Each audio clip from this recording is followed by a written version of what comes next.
كان طول الوقت بيرسل ليها وبيطاردها وبيتصل عليها باستمرار وبيرسل مسجات بصورة مستمرة. كان بيلاحقها وبيحاول يركز عليها في كل تصرفاتها، كان بيحاصرها في كل طلعاتها وفي كل تحركاتها، كان لازم يتصل عليها ولازم يكلمها ولازم يرسل المسجات. هي كانت ما مستجيبة له لأنها ما كانت مركزة معه. ما كانش في شخص في حياتها لكن ما كانت مستعدة إنها تستقبله في حياتها. ظل هو يلاحقها ومنبهر بها وعاجباه شديد. مع الأيام اتعودت على اتصالاته وعلى مسجاته وحاولت تتجاوب معه، بقت مركزة معه، بقت بترد على اتصالاته وعلى مسجاته باستمرار، وبقى بيناتهم في ود. اتعلقت به هو يتعلق بيها، حبته. بدأ يحاصر فيها في علاقاتها مع صحباتها ومع ناس بيتهم وفي مشاويره وفي كل حاجاتها. بقى يفرض رايه، بقى يسيطر، أمشي ما أمشي، ألبسي ما تلبسي. بقت بحكم المشاعر اللي كانت بتربطهم مع بعض بتسمع كلامه في أي حاجة. نسد علاقاتها بصحباتها، بقت تهمل في شغلها، بقت مركزة معاه بس، بقى كلامه يمشي لو صح لو غلط.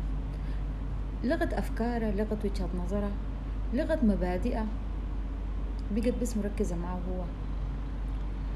لما خلاص حس إنها هو امتلكها وإنها هي استسلمت له، بقى يهملها، بقى يهملها وما بيركز معاه، حتى ما بيرد على مكالماتها. بقت هي تطارده وهو ما يرد. بقت تتذكر الأيام اللي هو كان فيها بطاردة وهي ما بترد. ليه الانبهار اللي هو كان منبهر به عليها راح؟ عشان يمتلكها؟ عشان خلاص بقى ضامنها؟ دي مشكلة الشخص النرجسي. دايما الشخص النرجسي بيتعامل مع الضحية بتاعته for granted، إنها شخصية مضمون وجودة في حياته، مهما عمل هي موجودة. عشان كده العلاقة الصح لازم يا جماعة يكون في توازن في الأخذ والعطاء. لازم يكون مجتمعك اللي حواليك، شغلك، أصحابك، ناس بيتكم، كل حاجة في كما هي. يكون الشخص اللي دخل حياتك ده بيشغل جزء منها، أما الجزء الأكبر اللي باقي تفاصيل حياتك اللي ما تسمحي إنك تلغيها عشان وجود شخص في حياتك. هو ما يلغي لك تفاصيلك ولا أنت تلغي له تفاصيله. لا، خليكم مكملين مع بعض، وكل إنسان له تفاصيله الخاصة به. استمتعوا بالحياة مع بعض، خلوا علاقتكم صحيحة فيها اتزان. خليكي انت مراية ليه وهو مراية ليكي، بانك انت على قدر عطاء وانت بتعطي، على قدر اهتمام وانت اهتمي، على قدر ما هو بيديك حب تديه حب واهتمام.